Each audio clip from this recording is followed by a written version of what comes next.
Praise lord.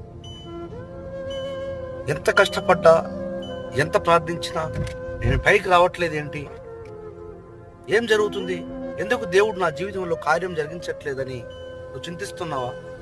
సహోదరుడా, సహోదరి, దేవునికి విరుద్ధమైనటువంటి ఏమున్నాయో మన జీవితంలో ఒక్కసారి పరిశీలించుకుందామా?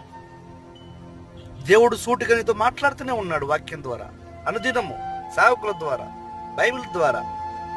మనం మార్చుకుంటున్నామా మన రోత జీవితాన్ని? దేవునికి విరుద్ధంగా జీవిస్తున్నటువంటి ఆ పాడైనటువంటి జీవితాన్ని తీసివేసుకోవాలి.